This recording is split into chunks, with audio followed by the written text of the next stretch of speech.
Assalamualaikum warahmatullahi wabarakatuh. Baiklah, kami akan membuat video tentang keluh kesah mahasiswa. Baik, sekarang kita ketemu dengan Windu.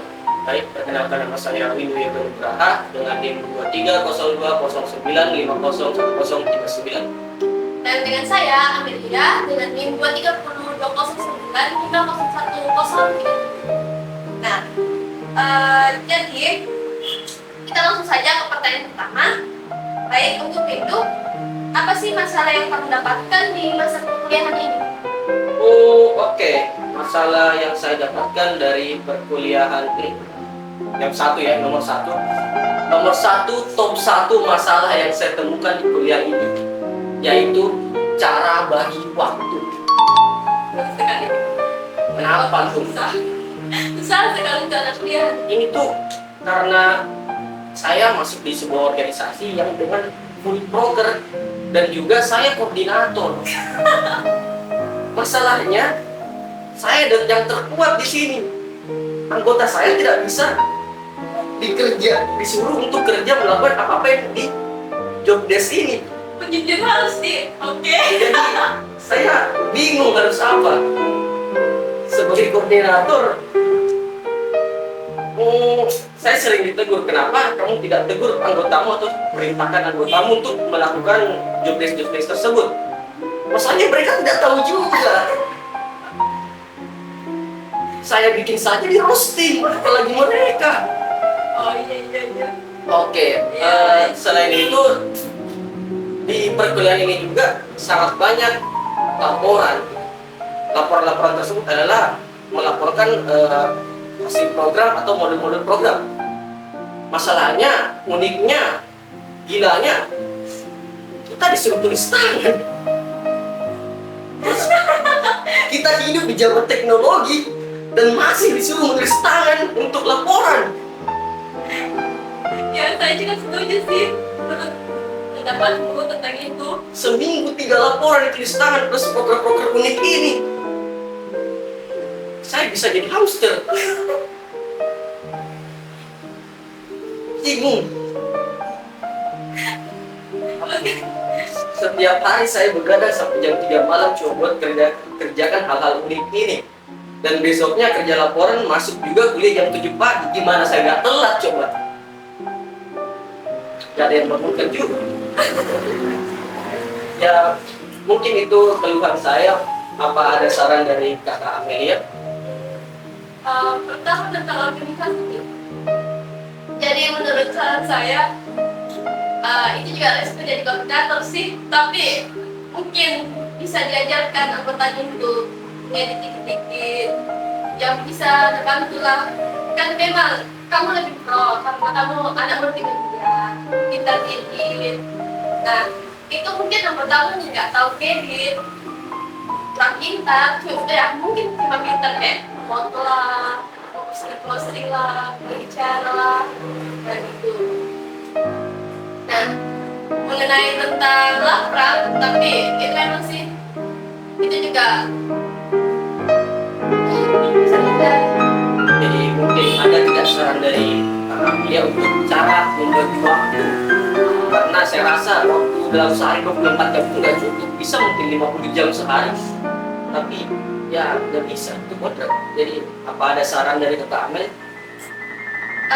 Mungkin saran saya ya paling itu buat apa sih catatan waktu catatan kayak novel. Mungkin bisa lebih cepat kerja dikit.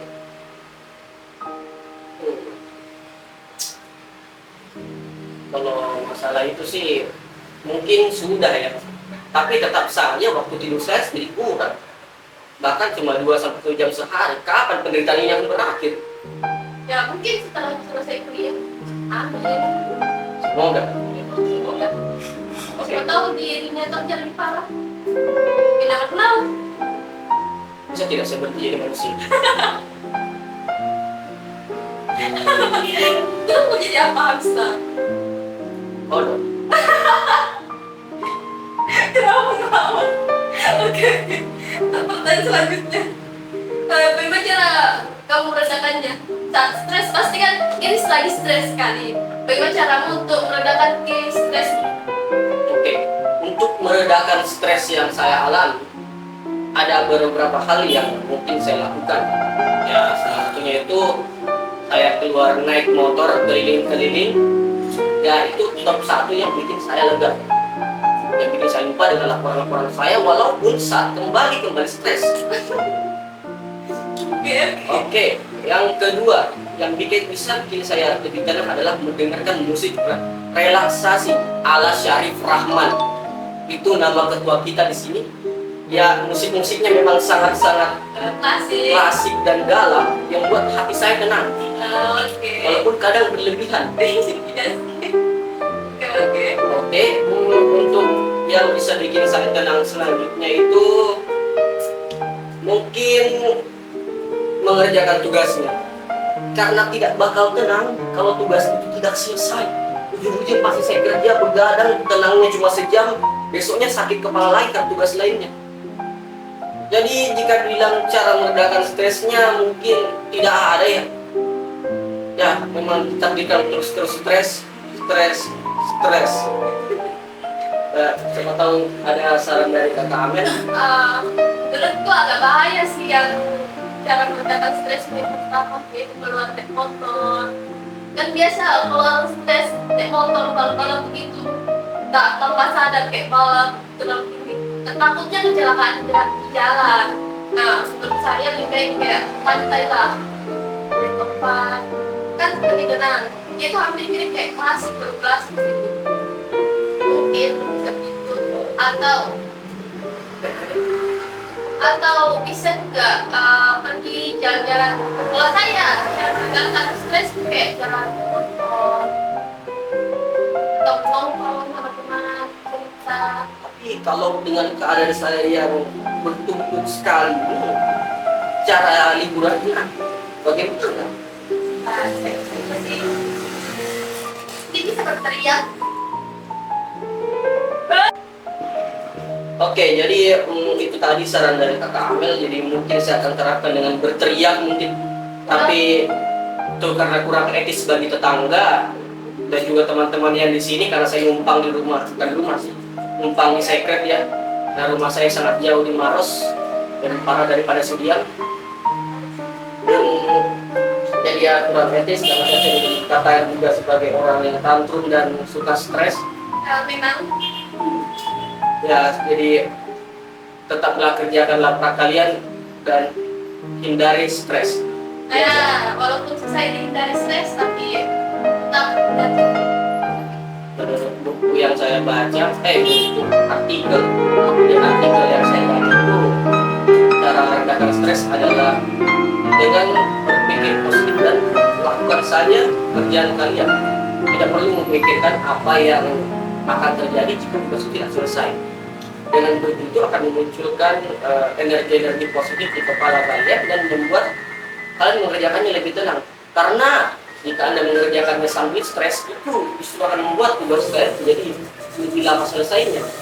Jadi mungkin ya tenang dan lakukan saja. Selain itu saya juga punya keluhan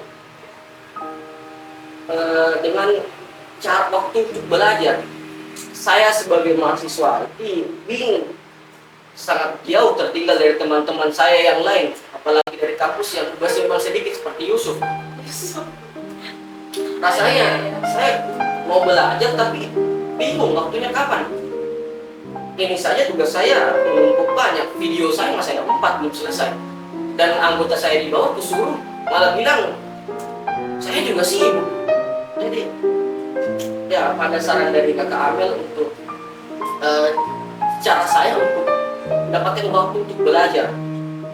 Kita saya minta maaf dulu sebagai anggota. Jadi saya salah satu anggotanya. Oke, kita lanjut. Nah, menurut saya itu sebenarnya ada yang disebut dengan sih kata-kata dari program itu mahasiswa negeri memang susah untuk kayak bagi waktunya karena dia sudah memang di program sama kampus untuk kayak padat. Jadi dia nggak perlu nih di luar belajar gitu, karena disuruh belajar ketat oleh materi yang ada di perkuliahan. Nah itu yang saya dengar. Beda dengan yang negeri, yang seperti kami sebut tadi Yusuf, yang memang kan swasta, terus dia punya kuliah malam, jadi dia masih banyak waktunya untuk kayak belajar sendiri begitu. Jadi untuk mahasiswa negeri kayaknya agak susah sih. Paling kalau bisa dan gitu. Luar mata saya. Luar mata saya. Ini mata teknik. Menitnya habis. Oke, mungkin saya buka dulu karena cukup panas di sini ya. Oke, untuk pertanyaan terakhir, apakah kamu punya lagu anak-anak favorit? Oke, lagu anak-anak favorit ya. Kalau lagu anak-anak favorit sih saya punya satu lagu yang sangat memorial dan sekarang lagi booming. Apa tuh? Jadi lagunya itu Cangkul, cangkul, cangkul yang dalam, menanam jagung di kebun kita semua. Hai, cangkul, cangkul, cangkul yang dalam, menanam jagung di kebun kita. Oke. Itu dia lagu. Oke ya. Kenapa bisa suka sama lagu-lagu itu? Karena lagu itu sekarang menjadi lagu yang sangat memorial ya, justru di kalangan saya tidak mau sebutnya karena ini sangat krusial di saat ini, jadi mungkin kita next aja. Oke, ya itulah lagu terakhir ya. Oke, mungkin cukup sekian. Itulah hasil wawancara antara kami berdua tentang kekerasan kuliah. Oke, wassalamualaikum warahmatullahi wabarakatuh. Tapi sebelum itu, apakah ada kata-kata untuk penutup kita? Oke, untuk kata-kata penutup kita hari ini, walaupun kulit kita menghitam, hati harus tetap putih. Wabillahi taufiq wal hidayah. Wassalamualaikum warahmatullahi wabarakatuh.